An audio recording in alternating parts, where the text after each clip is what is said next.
Hi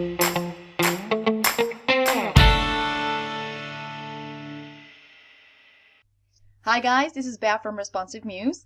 So the news is that we've updated our Easyblog widget, and in this video I'm going to show you all the features that you can find in this version 2.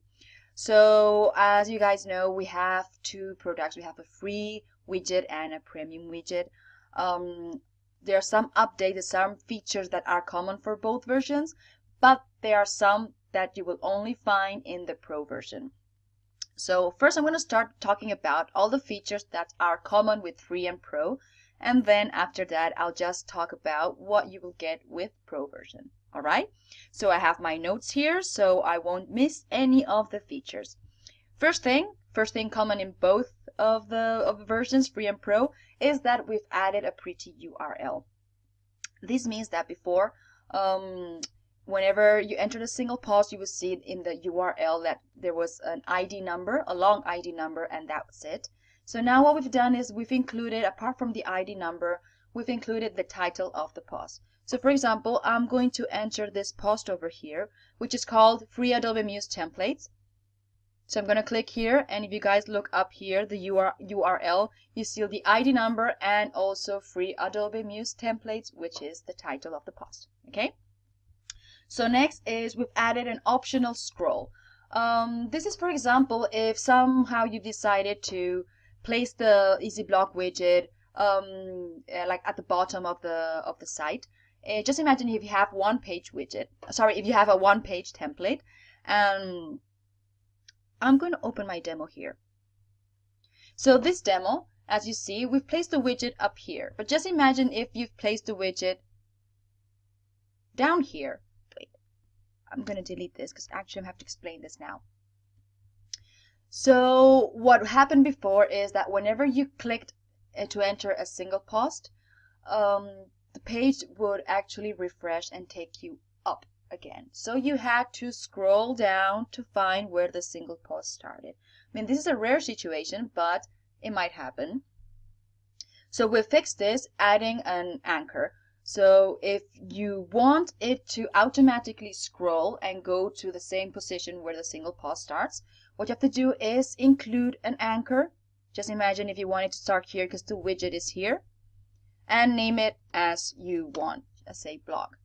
Then you should open the PHP file that you can find in the zip folder. And if you read down here around line 44, anchor of the single post. So here you have to write the name of the anchor. Okay, so that's how automatically whenever you click on the post it will scroll down on its own.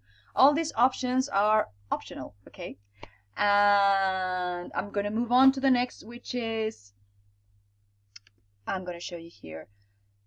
Actually, here in the forum we have written a topic where you can see all the new features, and the next thing that we've included is base path value. So this is some servers may have problems when they're using non-standard file paths. So what happened is that whenever you uploaded a picture, it wouldn't show inside the post, not even in the archive. So what you have to do is you have to set in the PHP file where the link, where the widget is, where the blog is. So for example, our blog in the demo is located here in Widget Easyblog. So this is the link that you have to copy, and you have to bring it to the PHP file, and around line 40 you'll read base path.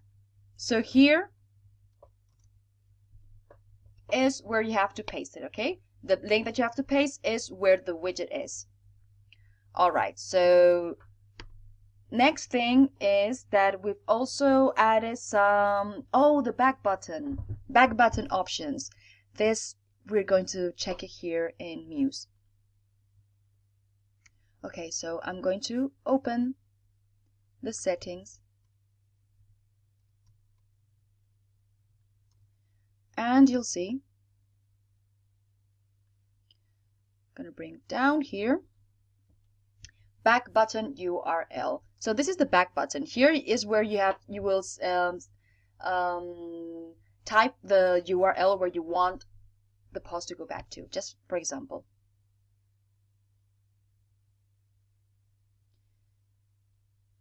So this is the button that I'm talking about. So before, what it did is it would act like the back button of this browser, like this button over here. But now you can actually tell them where you want to go back to which link. All right, so this is optional. So if you want your users to go back to a specific link, then you just type it in Widget Options. Okay, so we're done with all the common features in free and pro version, and now we're going to talk about the features that you will only find in pro version. So I'm inside a single post and I'm going to scroll down, and you'll see that we've included discuss comments and share buttons. Again, you will only find this in pro version, not in free version. So I'm going to open right now Widget Options. I'll show you what you have to do. I'm going to scroll down. So here you have to type your Discuss short name. To get your Discuss short name, you just have to register in discuss.com, and there you can moderate and edit all the comments that you will get. Also, the share buttons, you can also choose if you want it to pop up, if you want it to open in a new window or current window.